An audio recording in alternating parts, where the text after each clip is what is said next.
There are borders on this planet where the other side is not mapped, not documented, not described in any official record.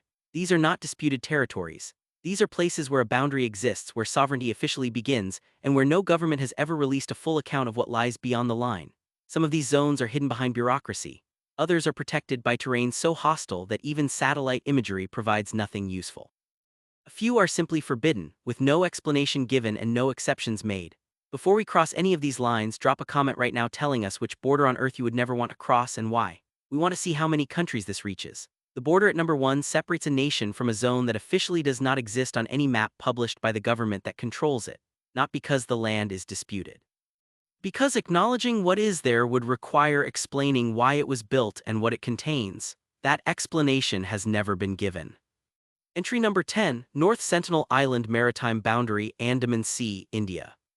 The Indian government maintains a 3-mile exclusion zone around North Sentinel Island in the Bay of Bengal. The boundary is enforced by the Indian Coast Guard. What lies beyond that boundary on the island itself has never been officially described by India in any published government document. The island is home to the Sentinelese people, one of the last uncontacted tribes on Earth. The Indian government has made a policy decision to leave them entirely alone. That policy includes a complete prohibition on contact, research, or documentation. No anthropologist has been granted access. No census has been taken. No linguistic study has been authorized. The last official contact attempt was in the early 1990s, and those records remain classified. What the Sentinelese language sounds like, how many people live there, what their social structure is, whether they have developed any new technologies in the past 30 years, none of this has been officially documented. The Indian government does not publish population estimates. It does not release surveys. It does not describe the interior. Fishermen who drift too close are arrested if they survive. In 2018, an American missionary bypassed the exclusion zone and was killed on the beach. The Indian government did not retrieve his body. It did not send investigators onto the island. It issued a statement confirming his death and closed the case. What happened to him after he reached the shore where his remains are now, whether the Sentinelese have any understanding of why outsiders keep trying to reach them, none of this is part of any official record. The maritime boundary is drawn. What lies inside it has been left undocumented by design. At least North Sentinel is surrounded by water. The next border sits on solid ground, and the zone beyond it is larger than some countries. Entry number 9, Woomera Prohibited Area Boundary, South Australia, Australia. The Woomera Prohibited Area covers more than 122,000 square kilometers in the remote interior of South Australia. It is the largest land-based weapons testing range on Earth. The boundary is clearly marked. What happens inside the boundary is not clearly described. The Australian government acknowledges that the zone is used for defense testing. It does not publish details about what specific systems are tested there, what foreign militaries have access, or what infrastructure exists in the interior. Satellite imagery shows roads, airstrips, and clusters of buildings, but no official map labels them. Independent researchers have identified what appear to be radar installations, blast zones, and underground facilities, but the Department of Defense has never confirmed or denied these observations. The area was established in 1947. For more than 70 years, tests have been conducted inside this boundary, and the Australian public has been given almost no specific information about what those tests involve. Occasional statements refer to joint defense projects with the United States and the United Kingdom, but no inventory of weapons systems has ever been released. In 2005, the BBC published a report suggesting that portions of the range had been used for testing classified airborne systems. The Australian government did not respond. Indigenous communities have described being displaced from ancestral land when the boundary was drawn, but compensation details and the full extent of displacement have never been made part of the public record. There are gates, there are guards, there are signs warning that lethal force is authorized. What lies beyond those signs is described only in broad terms. The perimeter is enforced. The interior remains officially vague. Entry number 8, Baikonur Cosmodrome Buffer Zone, Kazakhstan. Baikonur Cosmodrome is the world's oldest and largest operational space launch facility. It sits in the desert steppes of southern Kazakhstan, but it is leased and controlled entirely by the Russian government under an agreement that runs until 2050. Surrounding the launch complex is a buffer zone that extends for dozens of kilometers in every direction. The exact boundaries of that zone are not published. What happens inside it, beyond the launch pads themselves, has never been fully documented in any publicly accessible record. Roscosmos, the Russian space agency, acknowledges the existence of support facilities, tracking stations, fuel depots, and research labs. It does not specify where they are, what they do, or who works there. Independent journalists who have tried to visit the buffer zone have been detained. Kazakh citizens who live in nearby towns describe restricted roads, checkpoints with no markings, and helicopters that patrol the perimeter. The zone is not fenced along its entire length. In some areas, the boundary exists only as a verbal warning delivered by armed personnel. Satellite images show structures scattered throughout the zone, including what appear to be bunkers, water treatment facilities, and rail lines that lead to buildings with no official designation. When Soyuz rockets launch, debris falls back to Earth in designated drop zones within the buffer. Those zones are cleared before every launch, but no public map shows where they are. Residents in the region have reported finding rocket stages in fields, sometimes still warm.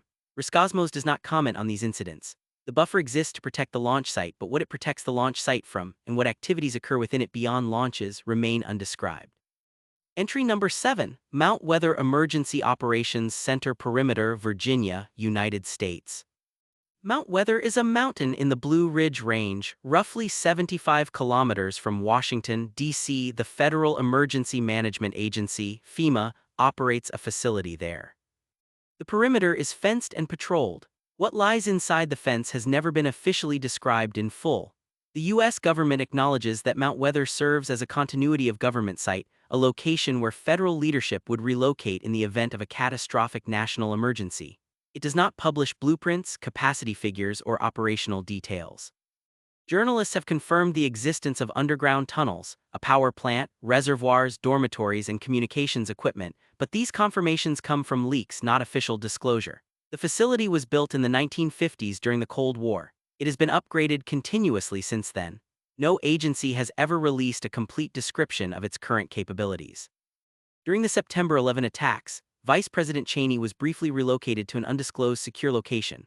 Multiple sources later identified that location as Mount Weather, but the White House did not confirm this. The site is staffed year-round. Security personnel live on site. Locals in the nearby town of Bluemont Sea supply trucks enter the gates regularly, but the trucks are unmarked, and the deliveries are not itemized in any public budget document. The perimeter is clearly defined. The interior is classified. What the other side of that fence contains in full is a matter of informed speculation, not official record. Entry number 6, Mezhgorai Closed Town Boundary, Bashkortostan, Russia. Mezhgorai is a closed town in the southern Ural Mountains. It appears on maps, but visiting it is prohibited. The town exists to support a military facility built into Mount Yamantau, one of the highest peaks in the region. What that facility contains has never been described by the Russian government. Mezhgorai was established in the late 1970s. Its population is estimated at fewer than 20,000 people, mostly military personnel and their families.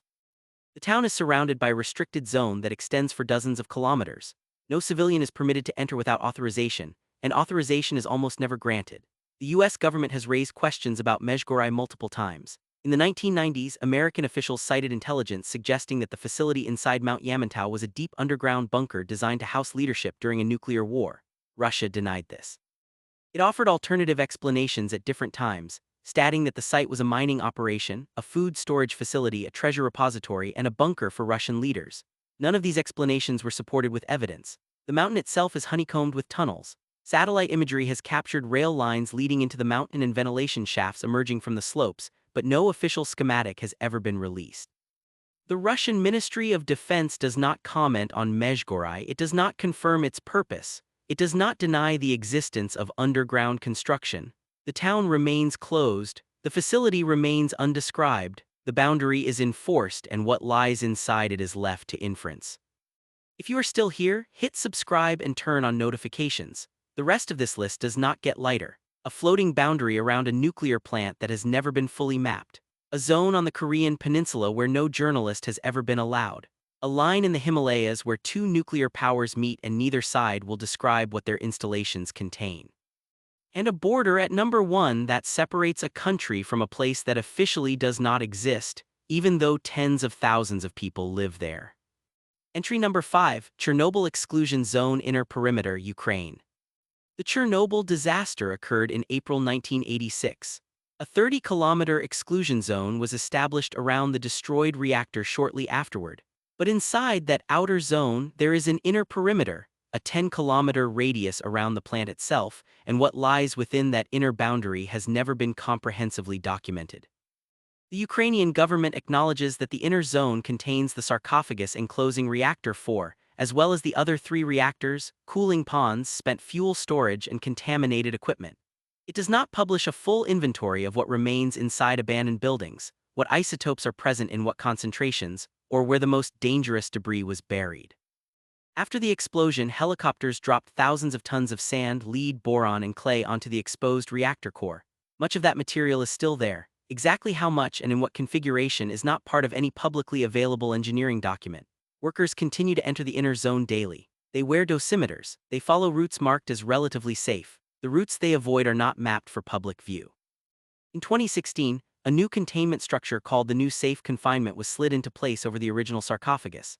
The project cost more than $2 billion. The interior of the sarcophagus, what it looks like now, what has shifted or collapsed inside it, remains undocumented in any declassified record. Radiation levels fluctuate. Certain areas inside the inner perimeter emit enough radiation to deliver a lethal dose in minutes. Those areas are marked but not described. The inner perimeter is crossed only by authorized personnel. What they see in full is not part of any official public report. Entry number 4, Korean Demilitarized Zone Neutral Corridor, Korean Peninsula. The Korean Demilitarized Zone, the DMZ, is a strip of land roughly 4 kilometers wide that runs for 250 kilometers across the Korean Peninsula. It was established in 1953 as part of the armistice that paused the Korean War. Both North and South Korea maintain military positions along their respective edges of the zone. In the center of the DMZ, there is a narrow corridor considered neutral ground. What exists in that corridor has never been fully documented by either government. Both sides acknowledge the presence of landmines, unexploded ordnance observation posts, and tunnels dug by North Korea in attempts to infiltrate the South. Neither side has published a complete map of these features. The United Nations Command, which oversees the southern half of the DMZ, has acknowledged that some tunnels remain undiscovered. North Korea has never confirmed how many tunnels it dug, where they lead, or whether construction has continued. Wildlife has flourished in the DMZ because humans cannot safely enter most of it. Conservationists describe it as an accidental nature reserve, but there is no official survey of the ecosystem, no biological census, no full accounting of what species have taken refuge there. The Korean Peninsula is one of the most surveilled borders on Earth. Satellites pass over it constantly. Soldiers watch it through binoculars and thermal scopes every hour of every day.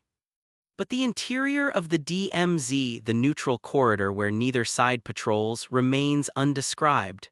Both governments know what is there. Neither has made that knowledge public. Entry number 3, Sino-Indian Border High Altitude Zone, Himalayas. The border between China and India runs through some of the highest and most remote terrain on Earth. In certain sections, particularly in the Aksai Chin region and along the line of actual control in Ladakh, both countries maintain military installations at altitudes above 4,500 meters. What those installations contain has never been described in detail by either government. India and China fought a war over this border in 1962. The border has remained disputed ever since. Both nations have built roads, airstrips, bunkers, and garrisons in the high-altitude zone, but neither publishes maps showing where these facilities are or what capabilities they possess. In 2020, soldiers from both sides clashed in the Galwan Valley. The confrontation turned deadly. Both governments issued statements. Neither described what their forces were doing in that specific location or what infrastructure existed nearby. Independent analysis of satellite images has identified structures on both sides of the border that appear to be artillery positions, radar sites, and troop shelters, but these identifications are based on imagery, not official confirmation. The border is not marked with a fence or a wall. In many places, it is defined only by maps that the two governments do not agree on. Patrols from both sides sometimes encounter each other. When they do, the encounters are tense and the details are rarely disclosed. Civilians are prohibited from approaching the border zone. Journalists are not granted access. What lies on the other side of this boundary from either perspective is a matter of military secrecy and national sensitivity. The installations exist. The personnel are there. The official description is not. Entry number 2, Guantanamo Bay Naval Base Outer Perimeter, Cuba. Guantanamo Bay is a U.S. naval base on the southeastern coast of Cuba. The United States has leased the land since 1903 under an agreement that Cuba considers invalid, but has never been able to terminate. The base is surrounded by a perimeter fence. On the other side of that fence is Cuban territory. What Cuba has built or positioned along its side of that boundary has never been fully described in any U.S. military document, and Cuba has never published details either. The fence itself is heavily monitored. U.S. personnel patrol the American side, Cuban forces patrol the other. Between the two patrol paths lies a strip of land laced with landmines placed by both sides during the Cold War.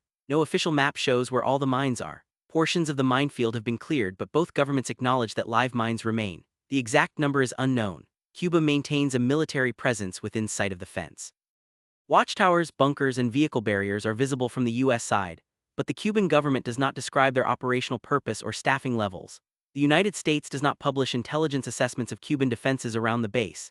Both nations treat the information as classified. The base has been a point of tension for more than 60 years. It houses a detention facility that has held terrorism suspects since 2002. Cuba considers the entire base to be occupied territory. It does not cooperate with U.S. requests for information about the perimeter, and the United States does not share reconnaissance with Cuba. The boundary is clearly marked. What lies on the other side in operational terms is undescribed by both parties. Entry number 1, Gaza Perimeter and the Philadelphia Corridor, Gaza-Egypt border. The Gaza Strip is a narrow piece of land on the eastern Mediterranean coast, bordered by Israel to the north and east and Egypt to the south. The southern border runs along a corridor called the Philadelphia Corridor, a strip of land roughly 100 meters wide that separates Gaza from Egypt. What exists beneath that corridor has never been fully described by any government. For years, tunnels have been dug under the Philadelphia Corridor, connecting Gaza to Egypt.